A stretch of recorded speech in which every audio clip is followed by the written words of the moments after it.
ചെയ്യുന്ന കർമ്മം ഉന്നതമായാൽ തന്നെ അത് ചരിത്രത്തിൽ നിലനിൽക്കും. ചിലപ്പോൾ മഴയായി എന്നതും അതൊരു ഓർമ്മപ്പെടാനുള്ള ഒരു സാഹചര്യമാവും. അള്ളാഹു എല്ലാവരും സ്വീകരിക്കട്ടെ.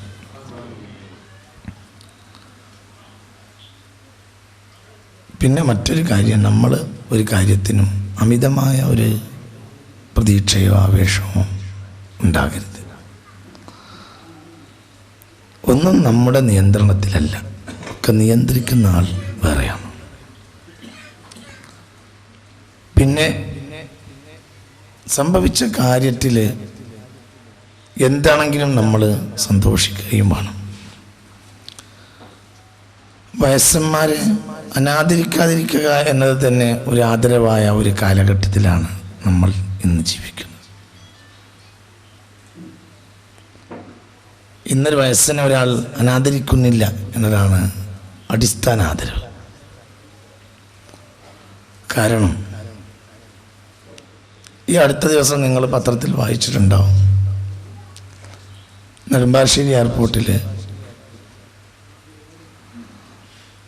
ഒരു വൃദ്ധനായ ആളെ അഡ്രസ്സ് എഴുതി മക്കൾ ഗൾഫിൽ നിന്ന് കയറ്റിവിട്ടതാണ്.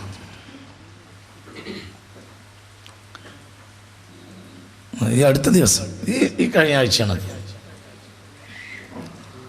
തിരുവനന്തപുരത്തുള്ള ഒരു ബന്ധുവിൻ്റെ അഡ്രസ്സ് കൊടുത്തിട്ടുണ്ട്. അവരെയൊക്കെ അന്വേഷിച്ചപ്പോൾ അവരിങ്ങോട്ട് കൊണ്ടുവരേണ്ടതില്ല എന്നറിയിച്ചു.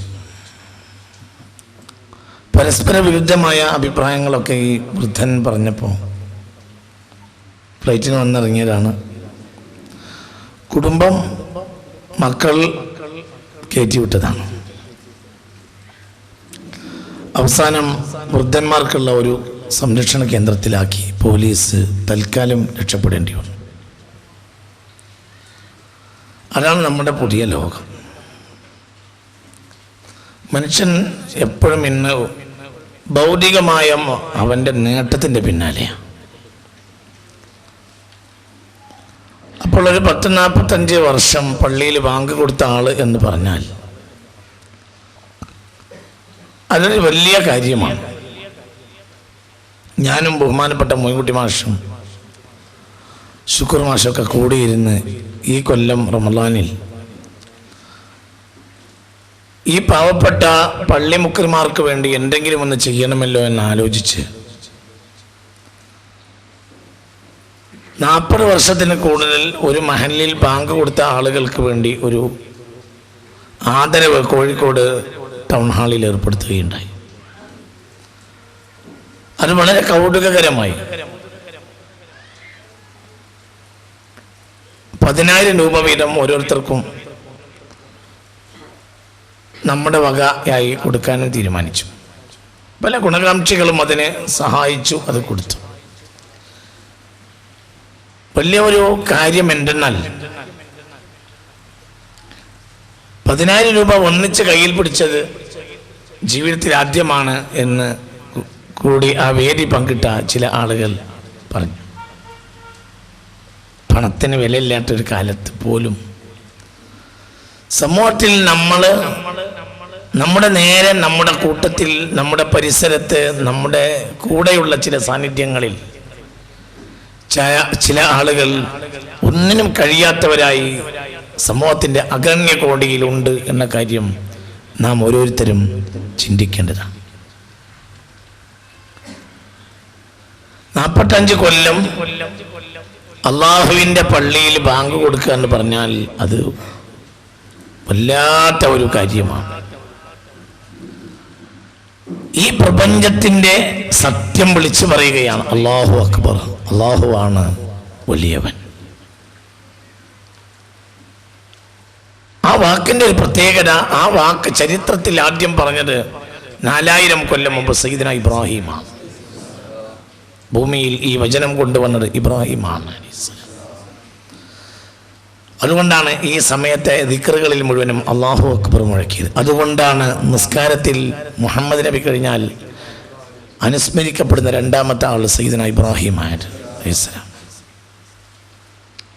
അല്ലാഹു അക്ബർ വല്ലാത്ത ഒരു വാക്കാണത്. പെരുന്നാളിന്റെ നിസ്കാരത്തിന് പോലും ഈ ദിക്റ ചെല്ലുന്നത്. സുബ്ഹാനല്ലാഹി വൽഹംദുലില്ലാഹി വലാ ഇലാഹ ഇല്ലല്ലാഹു അല്ലാഹു അക്ബർ. വല്ലാത്ത ഒരു വാക്കാണ്. അപ്പോൾ അതിങ്ങനെ വിളിച്ചു പറയുക. മനുഷ്യനെ ഈ അനുഗ്രഹമെല്ലാം ചെയ്ത അനുഗ്രഹദാതാവിനെ മറക്കുക എന്നതിനേക്കാൾ ഒരു നന്ദികേട് ഇല്ല. നമ്മൾ വിവിധ മതക്കാരാണ്, പ്രത്യേകിച്ച് നമ്മുടെ ഇന്ത്യൻ സാഹചര്യം. പക്ഷെ എന്തൊക്കെ ആണെങ്കിലും നമുക്കൊരു പുൽക്കൊടിയെ പോലും സൃഷ്ടിക്കാൻ സാധ്യമല്ല. നമ്മൾ കാലഘട്ടത്തിൻ്റെ ചില്ലറ ഭാഗങ്ങളിൽ വന്നു പോകുന്ന ആളുകൾ മാത്രമാണ്. ഞാൻ ഇവിടെ ഇങ്ങനെ ഇരുന്നപ്പോൾ ആദ്യം ഇങ്ങനെ ചുമരിലേക്ക് നോക്കി. ആദ്യം കണ്ടത് എസ്.കെ. പൊറ്റക്കാടിൻ്റെ മുഖം. പിന്നെ മനസ്സിങ്ങനെ പറഞ്ഞു പോയി, എന്താണാവോ ഇത്ര കാലമായി മരിച്ചു പോയിട്ട് ഞാനിങ്ങനെ ചിന്തിച്ചു. കാരണം എന്നെ വളരെ കൂടുതൽ സ്വാധീനിച്ച ഒരു ഗ്രന്ഥമാണ് എസ്.കെ. പൊറ്റക്കാടിൻ്റെ ഒരു ദേശത്തിൻ്റെ കഥ. ഞാൻ അതിന് ഒരുപാട് തവണ ആവർത്തിച്ച് വായിച്ചു നോക്കിയിട്ടുണ്ട്. എൻ്റെ ജീവിതത്തിൽ ഒരുപാട് സ്വാധീനങ്ങൾ ഉണ്ടാക്കിയ ഒരു ഗ്രന്ഥമാണ്. കേരളത്തിൽ നിന്ന് ഒരു ലോകസഞ്ചാരിയെ നൽകിയ നാടാണ് കോഴിക്കോട്. അത് എസ്.കെ. ആണ്. പക്ഷെ ഇങ്ങനെയൊക്കെ ആയിരുന്നെങ്കിലും ഹോങ്കോങ്ങിൽ ഒരു പരിഷ്കാരിയായ ഒരു ഹോങ്കോങ്ങിലെ പെണ്ണ് തന്നെ പ്രേമിക്കാൻ വന്ന കഥയൊക്കെ പറഞ്ഞിട്ട് ഓടി രക്ഷപ്പെട്ട കഥയൊക്കെ പറയുന്നുണ്ട് എസ്.കെ. പൊറ്റക്കാട്. ഞാനിങ്ങനെ ഇരുന്ന് ചിന്തിച്ചു പോയി, ആ പെണ്ണ് എവിടെയോ മരിച്ചിട്ടുണ്ടാവും, ഇതിപ്പോൾ മരിച്ചിട്ട് എത്രയായി? ഞാനെൻ്റെ ചിന്തിക്കാനുള്ള കാരണം, നമ്മളൊക്കെ ചരിത്രത്തിൽ ഒരു നിർദ്ദിഷ്ട കാലഘട്ടത്തിൽ വന്നു പോകുന്ന ആളുകൾ മാത്രമാണ്. നിങ്ങളെ തൊട്ട് അടുത്ത പഞ്ചായത്ത് കാരശ്ശേരി പഞ്ചായത്തുമായി ബന്ധപ്പെട്ട ഒരു വിവാദം ഇപ്പോൾ നടക്കുന്നുണ്ട്. അത് മുക്ക പഞ്ചായത്താ? മുഹമ്മദ് അബ്ദുറഹ്മാൻ സാഹിബ് അവിടെ വെച്ച് മരിച്ചു. ഇങ്ങനെ ഒരു വലിയ വിവാദം നടന്നുകൊണ്ടിരിക്കുകയാണ്. സത്യത്തിൽ വലിയ ആളായിരുന്നു, ഗർജിക്കുന്ന ഒരു സിംഹമായിരുന്നു, വലിയ ആളായിരുന്നു. പക്ഷേ കഴിഞ്ഞു പോവാണ്, ചലത്തേ മരിച്ചു പോവുക എല്ലാവരും. അപ്പോൾ നമ്മളൊന്നും ആരുമല്ല. സമർത്ഥനായ സീസറും പ്രസിദ്ധനായ ഹോമറും സമത്വമറ്റ സോളമൻ തുടങ്ങിയുള്ള വിജ്ഞരും ഇരിഞ്ഞടങ്ങി കാലചക്ര വിഭ്രമത്തിലെങ്കിലേ നിനക്കു പിന്നെ എന്തു ശങ്കമാറ്റമൊന്നുമില്ലതിൽ. സമർത്ഥനായ സീസറും പ്രസിദ്ധനായ ഹോമറും ഇവരൊക്കെ ചരിത്രത്തിൽ വലിയ വലിയ ആളുകളായിരുന്നു. അപ്പോൾ നിർദ്ദിഷ്ട കാലഘട്ടം കഴിഞ്ഞപ്പോൾ അവരൊക്കെ പോയി. നമ്മളൊന്നും ആരുമല്ല എന്ന് നാം ചിന്തിക്കണം. വളരെ കുറഞ്ഞ കാലഘട്ടത്തിൽ ഭൂമിയിൽ വന്നു പോകുന്ന മനുഷ്യർ മാത്രമാണ് നാം. ചിന്തിക്കണം. കേരളം കണ്ട ഏറ്റവും വലിയ ബൗദ്ധികനായ ഒരു മനുഷ്യനാണ് ഈ ഇരിക്കുന്നത്. കേരളം കണ്ട ഏറ്റവും വലിയ ബൗദ്ധികനായ മുഖ്യമന്ത്രി ആരാന്ന് വെച്ചാൽ അത് EMS ഒരുപാടാണ്. ഞാൻ അദ്ദേഹത്തിൻ്റെ രാഷ്ട്രീയക്കാരനല്ല, ഞാനതിൻ്റെ വിരുദ്ധ ചേരിയിലുള്ള ആളാണ്. പക്ഷേ സത്യത്തെയും വസ്തുതയെയും അംഗീകരിക്കാതിരിക്കാൻ നിർവാഹമില്ല. പക്ഷെ മരിച്ചുപോയി എന്നതാണ് സത്യം. അവരെല്ലാം മരിച്ചുപോയിരിക്കും. നേരെ മുന്നിലുള്ളത് OV വിജയൻ. അയാളെപ്പോലെ ഒരു ബൗദ്ധികൻ കേരള സാഹിത്യത്തിലുണ്ടായിട്ടില്ല. അപ്പോൾ നമ്മൾ ചിന്തിക്കേണ്ടത് ഒരു കാലഘട്ടത്തിൽ നമ്മളിങ്ങനെ വന്നു പോകുന്ന ആളുകൾ മാത്രമാണ്. പിന്നെ എന്താണ് നമുക്ക് ബാക്കിയുള്ളത് നമ്മൾ ചെയ്യുന്ന നന്മകളാണ്. നന്മയിലെ ഏറ്റവും വലിയ നന്മ നമ്മുടെ അനുഗ്രഹം നൽകിയ ഈ അനുഗ്രഹദാതാവിന് നാം ഓർക്കുക എന്നതാണ്. പിന്നെ എല്ലാവരും അല്ലാഹുവിൻ്റെ സൃഷ്ടികളാണ്. അതിൽ വെളുത്തവനോ കറുത്തവനോ വ്യത്യാസമില്ല. ഹിന്ദുവോ മുസ്ലിമോ ഒന്നും വ്യത്യാസമില്ല, എല്ലാവരും ഒന്നാണ്. നമ്മൾ ചിന്തിക്കണം. കാലഘട്ടത്തിനനുസരിച്ച് പുതിയ ഉപഭോഗ സംസ്കാരങ്ങൾ വളർന്നപ്പോൾ നമ്മൾ പലതും നഷ്ടപ്പെടുത്തിയിട്ടുണ്ട്. ഈ കഴിഞ്ഞ ആഴ്ച എറണാകുളത്ത് ക്യാൻസറിനെതിരെയുള്ള ഒരു പ്രഭാഷണ പരിപാടിയിൽ ക്യാൻസറിന് എതിരെ ബോധവൽക്കരണം എന്ന ഒരു പ്രഭാഷണ പരിപാടിയിൽ ഈ വിനീതൻ ഞാൻ പങ്കെടുക്കുകയുണ്ടായി. അപ്പോൾ പല അഭിപ്രായങ്ങളും ഇങ്ങനെ പറഞ്ഞു. എനിക്ക് പറയാൻ തോന്നിയത് നമ്മളെ വീട്ടിൽ നിന്ന് ഈ കേബിൾ TV എടുത്തു മാറ്റുക എന്നതാണ്. കേബിൾ ടിവിയും ക്യാൻസറും തമ്മിൽ എന്താ വന്നെന്ന് വെച്ചാൽ പ്രത്യക്ഷത്തിൽ ബന്ധമൊന്നുമില്ല, എന്നാൽ വളരെ വലിയ ബന്ധമാണ്. എന്നാൽ അതൊന്നും പെട്ടെന്ന് എടുത്തു മാറ്റാനോട്ട് കഴിയൂല. അതെന്താ? കേബിൾ ടിവിയും ക്യാൻസറും തമ്മിലുള്ള ബന്ധമുണ്ട്. നമ്മുടെ ഭക്ഷണ രീതികളിൽ വന്ന വലിയ മാറ്റത്തിന് ഈ TV അടക്കമുള്ള മാധ്യമങ്ങൾക്ക് കനത്ത സ്വാധീനമുണ്ട്. അതായത് ദൃശ്യമാധ്യമങ്ങളിൽ കണ്ടതുപോലെയുള്ള വസ്തുക്കളെ ഭക്ഷ്യവസ്തുക്കളാക്കുക എന്നതിൽ ഇന്ന് നമ്മളെ പെണ്ണുങ്ങൾ മത്സരിക്കണം. ഒരു കാലഘട്ടത്തിൽ നമ്മളെ നാട്ടിലുള്ള ഭക്ഷണം എന്ന് പറഞ്ഞാൽ അത് മുരിങ്ങയോ മത്തൻ്റെ ഇലയോ ഇതുപോലെയൊക്കെയുള്ള സാധനങ്ങളാണ്. അപ്പോൾ അതിൽ നിന്ന് ഒരു രോഗം വരാല്ലേ, അത് പ്രകൃതിദത്തമായ ഭക്ഷണ വസ്തുക്കളാണ്.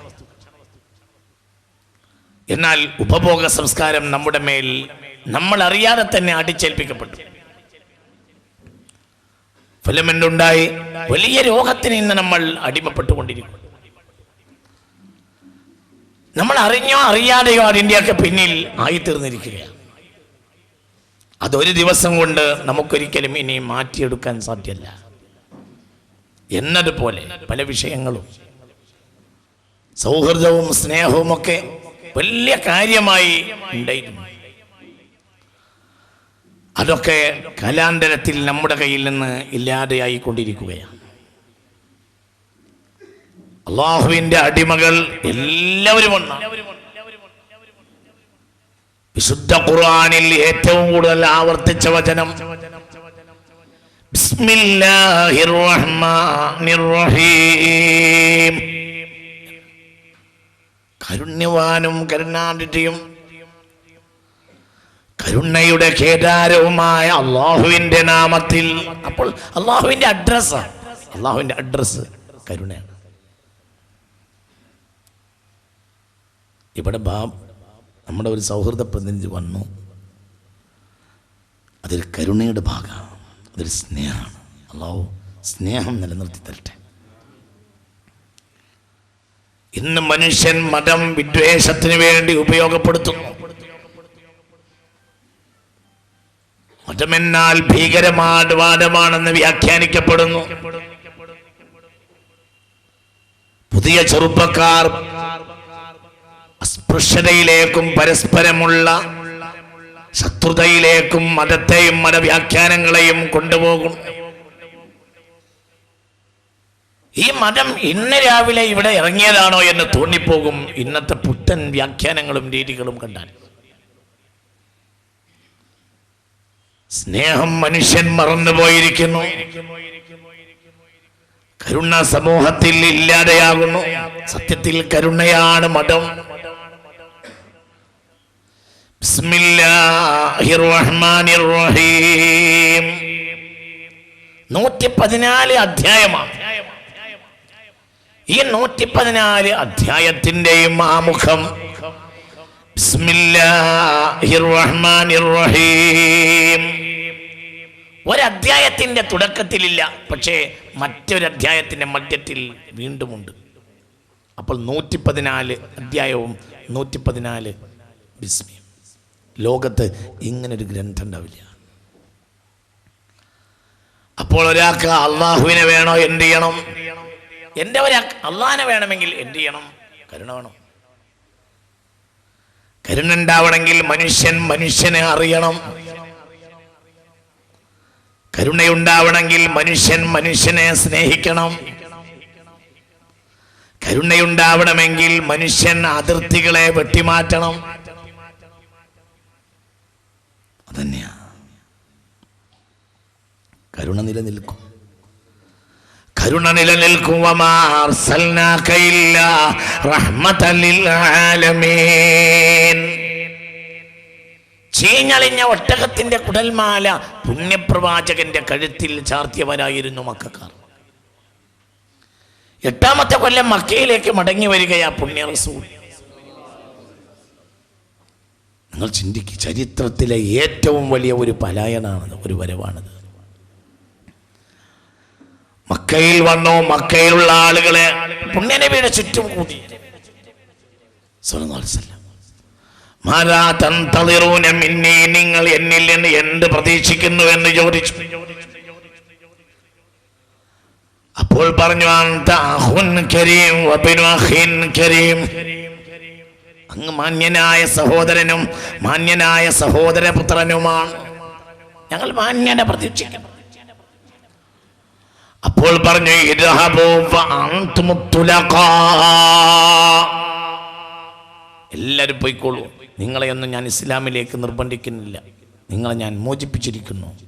ഇവിടെ പ്രതികാരത്തിൻ്റെ മതമല്ല, സന്ദേശമല്ല എൻ്റേത് എന്ന് പറഞ്ഞ പുണ്യ റസൂൽ സല്ലല്ലാഹു അലൈഹി വസല്ലം. ചിന്തിക്കുക, പുണ്യപ്രവാചകൻ സല്ലല്ലാഹു അലൈഹി വസല്ലമയുടെ പിതൃവ്യന്റെ ചടിയിൽ കൊലപ്പെടുത്തിയവർ ആ കൂട്ടത്തിലുണ്ടായിരുന്നു. പുണ്യപ്രവാചകന്റെ പിതൃവ്യന്റെ കരളെടുത്ത് ചവച്ചെറിഞ്ഞവർ ആ കൂട്ടത്തിലുണ്ടായിരുന്നു. പക്ഷെ പ്രവാചകന്റെ അഡ്രസ് വമാ അർസൽനാക ഇല്ലാ റഹ്മതൻ ലിൽ ആലമീൻ, കരുണ പോലെ ഒരു സന്ദേശമില്ല, കരുണ പോലെ ഒരു ആരാധനയില്ല. പരസ്പരം വളരെ ഗൗരവമായി നമ്മൾ ചിന്തിക്കണം. ഏത് മഴയിൽ നമ്മളെ പരിപാടി ചെറുതായി പോയാലും ഇതിനിടയിൽ ജീവിക്കുന്ന ഈ പരിപാടിയൊക്കെ കണ്ട ചെറിയ ചില കുട്ടികളുണ്ടാവും. അവരുടെ മനസ്സിൽ പുതിയ ആന്തോളനങ്ങളുടെ സ്പന്ദനങ്ങൾ സൃഷ്ടിക്കും. അത് മതിയാവും നമുക്ക്. അവർ അടുത്ത തലമുറയോട് പറയും, ഞങ്ങളെ കുട്ടിക്കാലത്ത് ഇങ്ങനെയൊക്കെ ഉണ്ടായിരുന്നു. അല്ലാഹു നമുക്ക് തൗഫീഖ് നൽകട്ടെ. വിശ്വാസികൾ വളരെ ചിന്തിക്കണം. അതായത് ഈ ഒരു സ്നേഹവും സന്തോഷം, ഈ സ്നേഹത്തിന്റെ സന്ദേശം വളരെ പ്രധാനപ്പെട്ടതാണ്. ഇതാണ് ഖുർആനിന്റെ പാഠം.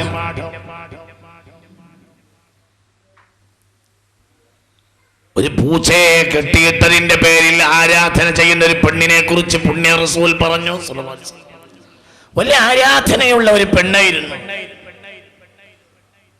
പകലന്തിയോളം നോമ്പ് നോൽക്കുന്ന പെണ്ണായിരുന്നു. രാത്രിയിൽ നിന്ന് നിസ്കരിക്കുന്ന പെണ്ണായിരുന്നു. പക്ഷെ വക്കാനത്തിൽ ആ പെണ്ണിനൊരു പൂച്ചയുണ്ടായിരുന്നു. ആ പെണ്ണ് തന്റെ പൂച്ചയെ കെട്ടിയിട്ടു. പൂച്ചക്ക് ഭക്ഷണം കൊടുത്തില്ല. പൂച്ചയെ വഴി തുറന്നു വിട്ടതുമില്ല. പൂച്ചയെ കെട്ടിയിട്ടു. ഈ പെണ്ണ് നിസ്കരിക്കുക. വൈകുന്നേരം വരെ നോമ്പ് വിൽക്കും, പിന്നെ നിസ്കരിക്കും. നിസ്കരിക്കുമ്പോൾ ഈ അങ്ങോട്ടും ഇങ്ങോട്ടും പായിലേക്ക് ഇവിടെ ചാടുന്ന ഈ പൂച്ചയെ പിടിച്ച് കെട്ടിയിട്ടു. ഭക്ഷണം കൊടുത്തില്ല. അങ്ങനെ ഫമാത്തത്തിൽ ഹബിലി, ആ പെണ്ണ് കയറി കിടന്ന് ചത്തുപോയി. ആ പെണ്ണ് ഇത്രയേൽ മേൽ ആരാധിച്ചിട്ടും സൃഷ്ടാവായ അല്ലാഹുവിന്റെ ശാപത്തിന് പാത്രീഭൂതയായി എന്ന് പുണ്യ റസൂൽ സല്ലല്ലാഹു അലൈഹി വസല്ലം. അല്ലാഹു നമ്മെ കാത്തുരക്ഷിക്കട്ടെ. കരുണയാണ് മതം. വേശ്യാവൃത്തി കഴിഞ്ഞ് മടങ്ങി വരുന്ന ഒരു പെണ്ണ് ഒരിക്കൽ ഇസ്രായേലി കാലഘട്ടത്തിന്റെ കഥ പറഞ്ഞ് പുണ്യ റസൂൽ ചിന്തിക്കുക. ഒരു പെണ്ണ് വേശ്യാവൃത്തി കഴിഞ്ഞ് മടങ്ങി വരികയായിരുന്നു. ഒരു കിണറിൻ അരികിലൂടെ നടന്നു വന്നപ്പോൾ ഒരു പട്ടിയെ കണ്ടു. ആ പട്ടി തൻ്റെ നാവ് മണ്ണിലിട്ട് ഇങ്ങനെ ഉരസുന്നുണ്ട്.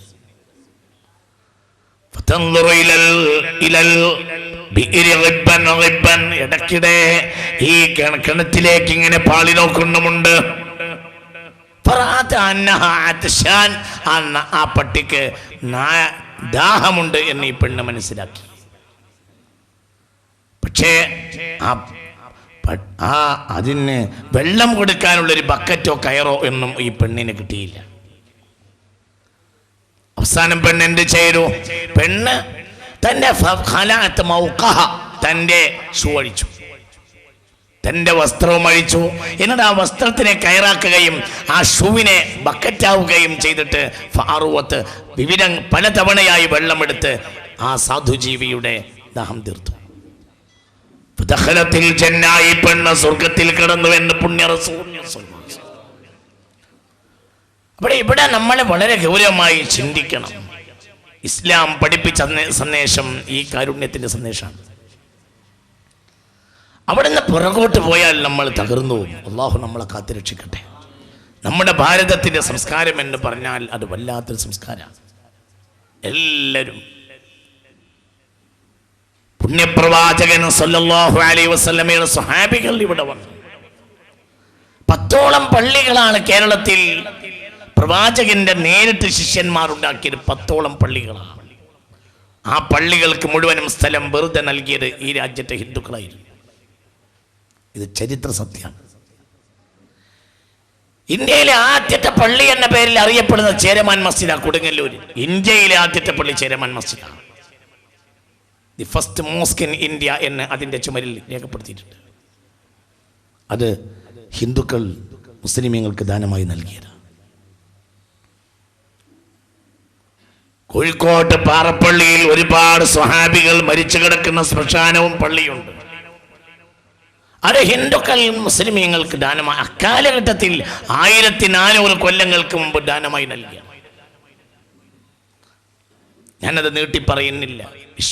ഈ ഒരു പരസ്പര സഹകരണത്തിന്റെ വലിയ ഒരു ബോധം ഒരു കാലഘട്ടത്തിൽ എല്ലാവർക്കും ഇടയിലുണ്ടായിരുന്നു.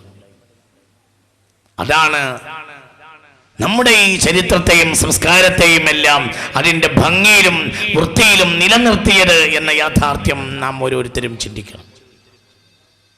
അള്ളാഹു നമ്മെ അനുഗ്രഹിക്കുമാറാകട്ടെ. അപ്പോൾ ഇത് നമുക്ക് നിലനിർത്താൻ കഴിയണം. മുക്കരിമാരെ മാത്രം ആദരിച്ചാൽ പോരാ. നമ്മുടെ നാട്ടിൽ വയസ്സന്മാരായ നമ്മളെയൊക്കെ സ്കൂളിൽ പഠിപ്പിച്ച മാഷന്മാരുണ്ടാവും. അവർ ഹിന്ദുക്കളാവും, അവർ ക്രിസ്ത്യാനികളാവും. അവരെയൊക്കെ ആദരിക്കണം. വയസ്സിനൊരു പ്രത്യേകതയുണ്ട്. വയസ്സനെ ആദരിക്കണം. വയസ്സനെ ആദരിച്ചേ മതിയാവും. ഒരു വയസ്സനായ ഒരാൾ ആദരിച്ചാൽ അയാൾക്ക് വയസ്സനായാൽ അയാളെ ആദരിക്കാൻ അള്ളാഹു മറ്റൊരാളെ ഏർപ്പെടുത്തുമെന്ന് പുണ്യ റസൂൽ സല്ലല്ലാഹു അലൈഹി വസല്ലം ഈ ഹദീസിന്റെ വ്യാഖ്യാനത്തിൽ പറയുന്നുണ്ട്. അയാൾ ഒരു നാട്ടിലെത്തിപ്പെട്ടു. അവിടെ ആദരിക്കാനുള്ള ഒരു മനുഷ്യനാക്കി കിട്ടിയില്ലെങ്കിൽ അള്ളാഹു യുനസ്സിലുല്ലാഹു മലക്കൻ, അള്ളാഹു ഒരു മലക്കിനെ ഏർപ്പെടുത്തും. വളരെ ചിന്തിക്കണം. അതായത് ഒരാളൊരു വയസ്സനെ ബഹുമാനിച്ചാൽ അയാൾ ഈ ബഹുമാനിച്ച ചെറുപ്പക്കാരന് വയസ്സാകുമ്പോൾ അയാളെ ബഹുമാനിക്കുന്ന മറ്റൊരാളെ അള്ളാഹു ഏർപ്പെടുത്തുമെന്ന് പുണ്യ റസൂൽ സല്ലല്ലാഹു അലൈഹി വസല്ലം. ഒരു വയസ്സനെ ബഹുമാനിക്കാന്ന് പറഞ്ഞാൽ വല്ലാത്ത കാര്യമാണ്. സത്യത്തിലെ ഒരു വയസ്സൻ മരിക്കുക എന്നുള്ളതാണ് ഈ ഭൂമിക്ക് സംഭവിക്കുന്ന ഏറ്റവും വലിയ നഷ്ടം. ചെറുപ്പക്കാരുമൊക്കെ മരിച്ചു പോകണമെന്ന് ഈ പറഞ്ഞ അർത്ഥമില്ല. പക്ഷേ ഒരു വയസ്സൻ മരിക്കുമ്പോൾ ഒരു ചരിത്രം മണ്ണിട്ട് മൂടുക. ഒരു ചെറുപ്പക്കാരൻ മരിക്കുമ്പോൾ ഒരു ആരോഗ്യത്തെ മണ്ണിട്ട് മൂടുക. ആരോഗ്യത്തിനെ മറ്റൊരു ആരോഗ്യം കൊണ്ട് പരിഹരിക്കാൻ കഴിയും. എന്നാലോ ഒരു വയസ്സൻ മരിക്കുമ്പോൾ ഒരു ചരിത്രത്തെ മണ്ണിട്ട് മൂടുക. 45 കൊല്ലം മുമ്പ് 10 രൂപക്ക് ശമ്പളമായി അവർ മുക്രിപ്പണി തുടങ്ങിയെന്ന 45 കൊല്ലം മുമ്പ് എന്ന് പറഞ്ഞാൽ അന്ന് അവർക്ക് എത്ര വയസ്സാണ്? 30 വയസ്സ്. 30 വയസ്സ്. അപ്പോൾ 10, 75, 45 കൊല്ലം മുമ്പ് എന്താ സാഹചര്യം? ഇപ്പോൾ നമ്മളെല്ലാം ഇത് ചിന്തിക്കണം. അതിനിടയിൽ വന്ന സാഹചര്യങ്ങൾ, അന്നത്തെ രീതി, സാഹചര്യം എനിക്ക് പലപ്പോഴും തോന്നാറുണ്ട്, ഈ ലോകം പരലോകമൊക്കെ ഈ ലോകത്തിന് കഴിഞ്ഞു പോയിട്ടുണ്ട് ഒരളവിൽ. ഒരു 30 കൊല്ലം മുമ്പുള്ളത് പരലോകവും അതിനുശേഷമുള്ളത് ഈ ലോകവുമാണ് എന്നാണ് എൻ്റെ മനസ്സിലാക്കുക. ഞാൻ അങ്ങനെ ചിന്തിക്കാറുണ്ട്. ഞാൻ ക്ലാസ്സിലൊക്കെ പലപ്പോഴും അങ്ങനെ പറയാറുണ്ട്. ഈ ലോകം പരലോകവും കണ്ട ഒരാളാണ് ഞാൻ പറയാറുണ്ട്. അങ്ങനെ അത് എനിക്ക് അങ്ങനെ തോന്നാറുണ്ട്. ഒരു 30 കൊല്ലം മുമ്പുള്ളത് വേറൊരു ലോകമാണ്. സ്നേഹവും സന്തോഷവും കാരുണ്യവും ഒക്കെ ഉള്ള ഒരു ലോകമായിരുന്നു. എല്ലാവർക്കും പരസ്പര ബഹുമാനം ഉണ്ടായിരുന്നു, വിശ്വാസം ഉണ്ടായിരുന്നു, സംസാരിക്കാൻ അങ്ങോട്ടും ഇങ്ങോട്ടും സംസാരിക്കാൻ സമയമുണ്ടായിരുന്നു. ഇന്ന് എല്ലാവർക്കും തിരക്കാണ്. എല്ലാവരും കയ്യിൽ മൊബൈലാണ്. ഇത്ര ഒരു വൃത്തികെട്ട സാധനം ആകാശഭൂമിക്കിടയിലില്ല. ഏറ്റവും വൃത്തികെട്ട സാധനം ഇത് ജൂതൻ്റെ ഉൽപ്പന്നമാണ്. മനുഷ്യനെ ഇത്ര ഒരു സെൽഫിഷാക്കിയത് ഇതുപോലത്തെ ഒരു സാധനം തന്നെ. തൊട്ടടുത്ത ഒരാളോട് മിണ്ടില്ല. അമേരിക്കയിലെ ആളോട് വർത്തമാനം പറയും, തൊട്ടടുത്ത ആളോട് മിണ്ടില്ല. ഞാനൊരു ബസ് സ്റ്റോപ്പിൽ കുറച്ച് ഒരു 5-6 ആളുകൾ ഒരേ സമയത്ത് ഇരിക്കുന്നത് ഇങ്ങനെ ഒരിക്കൽ കണ്ടപ്പോൾ വണ്ടി നിർത്ത്, ഞാനൊന്ന് നോക്കട്ടെ എന്ന് പറഞ്ഞു. ഈ 6 ആളും വർത്താനം പറഞ്ഞ് തിരിച്ചിരിക്കുന്നുണ്ട്. എന്നാൽ ഇവർ തമ്മിൽ മിണ്ടുന്നില്ല. ഇത് പഴയ കാലത്താണെങ്കിൽ ഭ്രാന്തന്മാരെന്ന് പറയും. ഇന്ന് പിന്നെ എല്ലാവർക്കും ഭ്രാന്തായതുകൊണ്ട് പറയാൻ നിർവാഹമില്ല. അല്ല അങ്ങനെയല്ലേ? നോക്കി നിങ്ങൾ ഒരു ബസ് സ്റ്റോപ്പിൽ ഞാൻ കണ്ടതാ, ഒരു ബ്രൗണ്ടിലുള്ള ഒരു തിണ്ണ ഉണ്ട് ബസ് സ്റ്റോപ്പിൽ. 5-6 ചെറുപ്പക്കാരിക്കുന്നുണ്ട്. ഇവരൊക്കെ വർത്താനം പറയുകൊണ്ട് ചിരിക്കുന്നുണ്ട്. എന്നാൽ അവർ തമ്മിൽ മിണ്ടണേയില്ല. ഒരാൾ അമേരിക്കയിലേക്ക് മിണ്ടുന്നത്, ഒരാൾ പിന്നെ സൗദി അറേബ്യയിലേക്കായിരിക്കും, ഒരാൾ UAE-യിലേക്കായിരിക്കും, ഒരാൾ ബോംബെയിലേക്കായിരിക്കും, ഒരാൾ തൊൻ്റെ വീട്ടിലേക്കായിരിക്കും. അങ്ങനെ ഇവരെല്ലാവരും വർത്താനം പറയുന്നു. എന്നാൽ അവർ തമ്മിൽ മിണ്ടണേയില്ല. ഇനി ബസ് വരുമായിരിക്കും, അപ്പോഴും ഇവർ കയറിപ്പോ അതങ്ങനെ വർത്താനം പറഞ്ഞ് ഇത്രയും നേരം വർത്താനം പറഞ്ഞ് ചിരിച്ചിട്ട് ഒരു സമൂഹത്തിൽ ഇത്രയും ആളുകൾ ഇങ്ങനെ, നിങ്ങൾ 15 കൊല്ലം മുമ്പുള്ള കാര്യത്തിൽ ചിന്തിച്ച് നോക്കൂ. ഒരു 10-15 കൊല്ലം മുമ്പ് ഇങ്ങനെ ഒരു തിണ്ണയിൽ കുറേ ആളുകൾ തമ്മിൽ ഇങ്ങനെ വർത്താനം പറഞ്ഞ് ഇങ്ങനെ ചിരിക്കുക. എന്നാൽ അവർ തമ്മിൽ മിണ്ടണില്ലെങ്കിൽ ഇവരെ പറ്റി എന്താ പറയുക? സുഖമില്ല, കിലുങ്ങി എന്ന് പറയാം. ഇന്ന് മൊത്തം കിലുങ്ങിയതാ. മുമ്പ് ഭ്രാന്താശുപത്രി കാണാൻ വേണ്ടി നെഹ്റു വന്ന ഒരു കഥ ഉണ്ട്. ഭ്രാന്താശുപത്രി കാണാൻ വേണ്ടി നെഹ്റു വന്നു അത്ര ഒരു പെട്ടെന്ന് മിന്നൽ പരിശോധന. അപ്പോൾ ഭ്രാന്തന്മാരോട് പറഞ്ഞു, സഹോദരങ്ങളെ, ഞാനിവിടുത്തെ ഇന്ത്യൻ പ്രധാനമന്ത്രിയാണ്, ഞാനാണ് പണ്ഡിറ്റ് ജവഹർലാൽ നെഹ്റു, മിന്നൽ പരിശോധനക്ക് വന്നതാണ്, എന്ത് പ്രശ്നം ഉണ്ടെങ്കിലും എന്നോട് പറയാം. ഭ്രാന്തന്മാർ കുറച്ച് നേരം അങ്ങനെ നോക്കി നിന്ന്, ഇത് അത്ഭുതമാണല്ലോ. അപ്പോൾ ഭ്രാന്ത് കുറച്ച് കമ്മിയായി തുടങ്ങിയ ഒരാൾ പറഞ്ഞത്രേ, ഞങ്ങളൊക്കെ ജോൺ എഫ് കെന്നഡിയാണെന്ന് പറഞ്ഞവരും ഈ കൂട്ടത്തിലുണ്ട്. 2-3 ദിവസത്തിൻ്റെ ഉള്ളിൽ കയറി ഗുളിക കുടിച്ചാൽ സമാധാനം കിട്ടും. അങ്ങനെ കിട്ടുന്നുണ്ട്. ഇന്നൊക്കെ മൊത്തം ഒരു തരം ഭ്രാന്ത് ബാധിച്ചിട്ടുണ്ട് എല്ലാവരും. ജൂതൻ എപ്പോഴും കശ്മല കണ്ണുള്ളവനാണ്. ജൂതൻ്റെ ഉൽപ്പന്നമാണ് നമ്മൾ. ഇന്ന് നമുക്കതില്ലാതെ ഇനി നമുക്ക് നടക്കാൻ കഴിയില്ല. നമ്മളെ അടിമകളാക്കിയവർ, ഇതൊക്കെ ജൂതൻ്റെ ഉൽപ്പന്ന എല്ലാം. അവരാണ് അതിൻ്റെ മുഴുവൻ ഉപജ്ഞാതാക്കൾ. അവരാണ് മൊബൈലിൻ്റെ പുറത്ത് ക്യാമറ ഘടിപ്പിച്ചത്, അവരാണ് ബ്ലൂ ഫിലിമിന് വേണ്ടി ചാനൽ ഉണ്ടാക്കിയത്. എല്ലാം ജൂതന്മാർ. അതിൻ്റെ പിന്നിലൊക്കെ വലിയ ഗൂഢമായ ലക്ഷ്യമാണ് അവർക്കുള്ളത്. പടിഞ്ഞാറിൻ്റെ സംസ്കാരം തന്നെ അങ്ങനെയാണ്. അവരങ്ങോട്ടും ഇങ്ങോട്ടും നോക്കുന്ന പണി അവർക്കില്ല. നേരെ മറിച്ച് നമ്മളെ സംസ്കാരം അങ്ങനെയല്ല. നമ്മൾ സ്നേഹത്തിൻ്റെ സംസ്കാരം. മതമെന്താണെങ്കിലും ശ്രീനാരായണ ഗുരുസ്വാമികളെ വലിയ ഒരു പരിപാടിക്ക് വേണ്ടി തലശ്ശേരിക്കാർ ഈഴവന്മാർ ആനയിച്ചു കൊണ്ടുപോയി. അന്നവിടെ പ്രഗത്ഭനായ ഒരു മുസ്ലിം സൂഫി ഉണ്ടായിരുന്നു, ഇച്ചാമസ്താൻ റഹ്മത്തുള്ളാഹി അലൈഹി. തലശ്ശേരിയിലെത്തിയപ്പോൾ അവർ ആനപ്പുറത്ത് ആനയിച്ചു കൊണ്ടുവന്നപ്പോൾ ജനമധ്യത്തിൽ നിന്ന് പറഞ്ഞു അത്രേ, ഇച്ചാമസ്താൻ വരാതെ ആനപ്പുറത്ത് നിറങ്ങില്ല. അന്നത്ത് പത്മനാഭനും ഈഴവന്മാർക്ക് ശ്രീനാരായണ ഗുരുസ്വാമികളുമാണെങ്കിലും ഹൈന്ദവ നവോത്ഥാനത്തിൻ്റെ പിതാവ് ഒരു പക്ഷേ മലയാളത്തിൽ ശ്രീനാരായണ ഗുരു തന്നെയായിരിക്കും. പക്ഷെ നമ്മൾ ചിന്തിക്കണം, ഈ സ്നേഹബന്ധം വളരെ വലുതായി നമ്മുടെ നാട്ടിലുണ്ടായിരുന്നു. ഇന്ന് അശേഷം മെല്ലെ മെല്ലെ ഈ സംസ്കാരവും സ്നേഹവും ഒക്കെ നാട് നീങ്ങിക്കൊണ്ടിരിക്കുകയാണ്.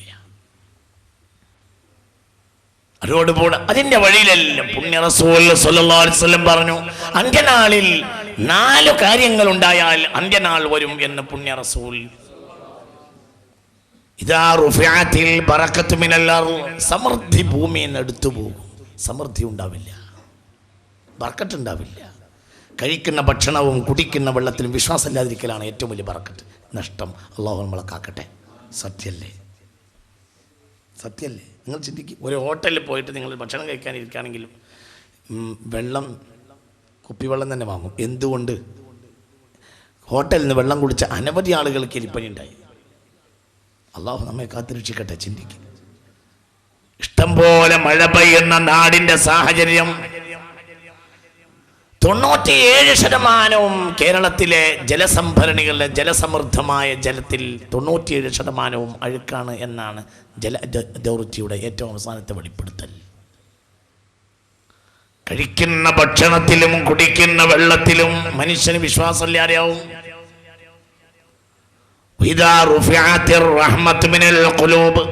കരുണയുടെ ബോധം ഹൃദയങ്ങളിൽ